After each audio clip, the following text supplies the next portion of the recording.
Bang, kita sampai pulau mana ni? Kita sampai pulau mana ni? Ah ni Bekarang. Gelora. Ni mai utara ni. Ni utara. Bekarang ada belakang Metallica. Tu Tengku Maji tu. Kono tu Tengku Maji.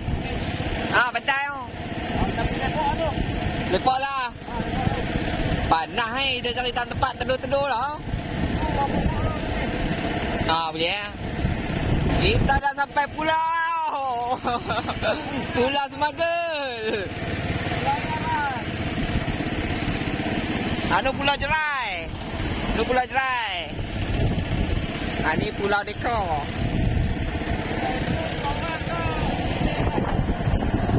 Tak tahu, umur. Kecil ya.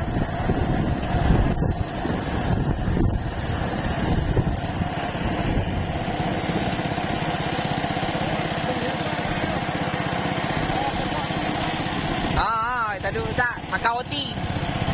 Kita nak duduk mana? Batu ni? Kita lepak kat ni lah. Ya.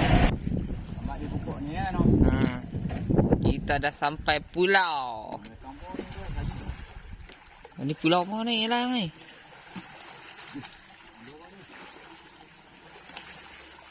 Batu dia merah lah.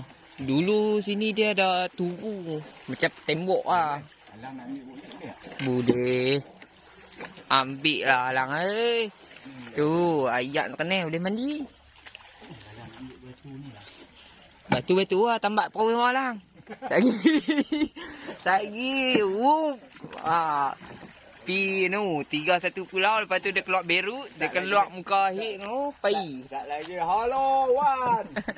Mai ambil kami ni. Ambil kat mana? Dia dah. Pantai kau. Pantai Dekor pun tu, lepas Teluk Bahar lah. Ni mana ni? Pining. Batu ni pun. Lama 80-an, 90-an. 80-an, 90-an. Dah asal 88 ni kan? Zaman tu kan. Dah lama lah. Dia bukan kata di Kedah.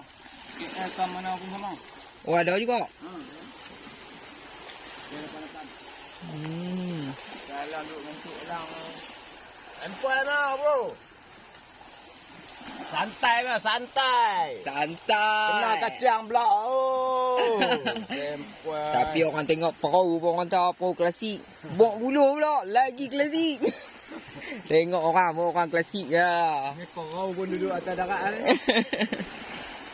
Sana pantai lah sana. Sana pantai.